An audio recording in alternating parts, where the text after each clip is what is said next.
For almost half a century, the entire world was caught in this incredibly tense standoff between the United States and the Soviet Union. We call it the Cold War, right? A battle of ideas, of spies, of new technologies, fought everywhere from the shadows to the world stage. But the story we usually get, well, it leaves out about half the people who lived it. No, seriously, just take a second. What images pop into your head? For most of us, that mental slideshow is pretty much the same. We picture these powerful men, Kennedy and Khrushchev, in these smoke-filled rooms staring each other down with the fate of the world hanging in the balance. It's all high-stakes diplomacy.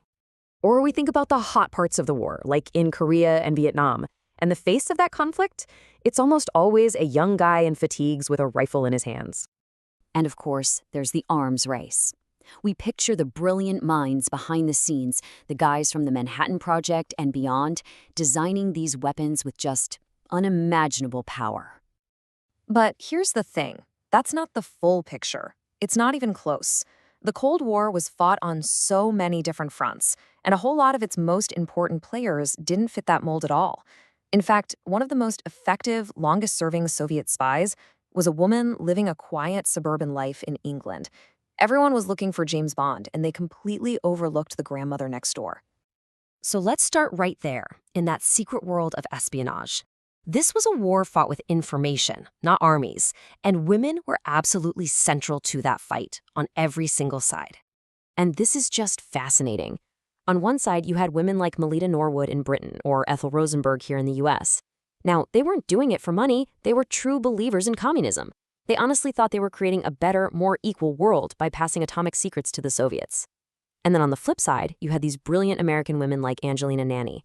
A lot of them were former school teachers, masters of language and math, working in these top secret units to hunt down those very same spies. This quote from Melita Norwood, who wasn't exposed until she was in her 80s, really says it all. For 40 years, she was funneling secrets from Britain's nuclear program to the KGB. In her mind, she wasn't a traitor. She was a committed ideologue who believed she was balancing the scales of power and stopping the West from having a nuclear monopoly.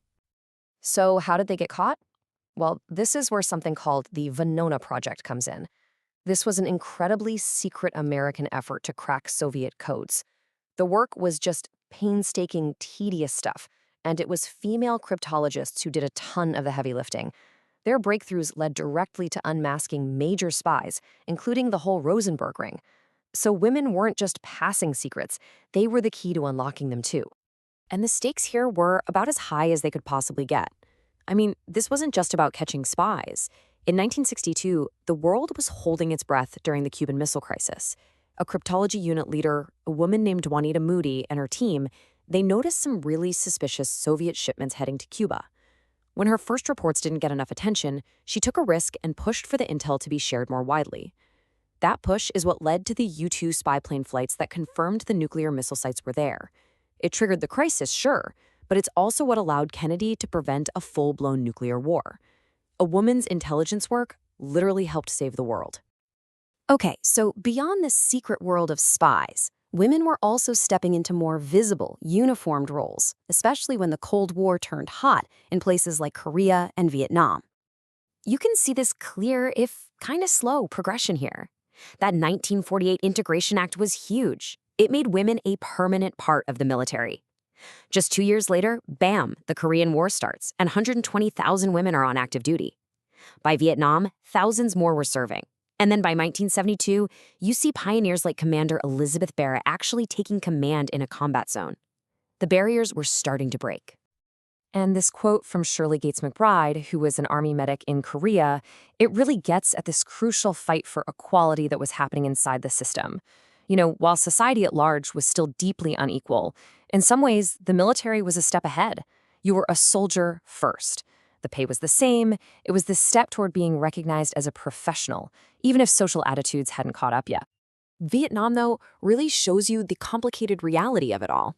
It's wild to think that every single military nurse in Vietnam was volunteer, and beyond nursing, you had women serving as donut dollies for the Red Cross, trying to bring a little bit of home to the troops.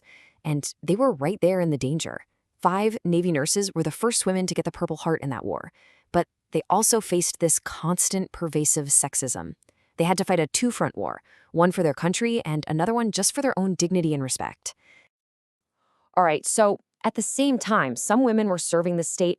This massive, powerful movement of women rose up to challenge it from the inside. They weren't fighting on some foreign battlefield. Their battlefield was the home front, and their enemy was the bomb itself. Just look at this data. A 20-point gap. Men were way more likely to support nuclear testing. And this divide wasn't just some interesting statistic. It was the fuel for a gigantic peace movement led by women. They saw nuclear proliferation not as some strategic game, but as a direct threat to their kids, to their families, to the future of the entire planet. And this might be one of the most brilliant and effective protests I have ever heard of. Anti-nuclear activists organized what people called the Tooth Fairy Study. They got mothers all across the country to collect their children's baby teeth, 320,000 of them. And the science was simple but absolutely devastating. They proved that radioactive fallout from nuclear tests was ending up inside our children's bodies.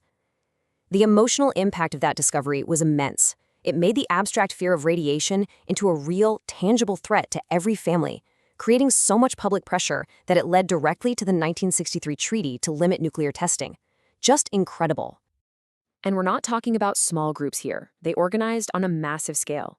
Groups like Women Strike for Peace got 50,000 women to protest on a single day. These weren't just fringe activists. They were mothers and housewives who used their societal role to demand radical change and force their way into the conversation about national security. Now, the Cold War wasn't just fought in the shadows or on battlefields. It was also fought in the heavens. The space race was the ultimate technological showdown. And, you guessed it, women were absolutely instrumental here too.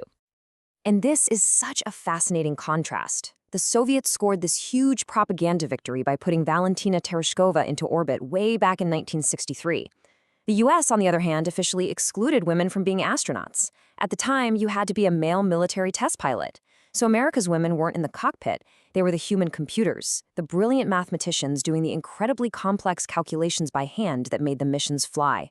It took the US another 20 years to finally send Sally Ride to space. And what an incredible list of pioneers! Thanks to the movie Hidden Figures, we now know the names Katherine Johnson, Mary Jackson, and Dorothy Vaughan.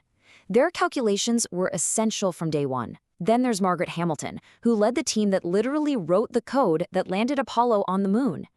And finally, trailblazers like Sally Ride and Mae Jemison broke through that ultimate glass ceiling and went to space themselves.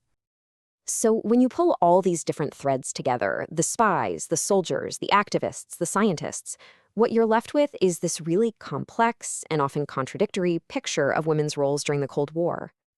And this, right here, is the central irony of the whole thing. Both the US and the Soviet Union loved to use the status of their women as propaganda, as proof that their system was better. The Soviets would brag about their female workers and cosmonauts. The US would showcase the happy, prosperous American housewife. But the reality, sexism, unequal pay, and oppression were just deeply woven into both societies. It was all a propaganda war that hid a much messier reality for women on the ground. So in the end, the Cold War was never just a story about men. It was a story of women fighting for their beliefs as spies, for their country as soldiers, for peace as activists, and for the future as scientists. They were in the shadows and on the world stage, sometimes holding the system up and sometimes trying to tear it all down. Knowing their stories doesn't just add a new chapter to history, it forces us to rethink the entire narrative of one of the most defining eras of the 20th century.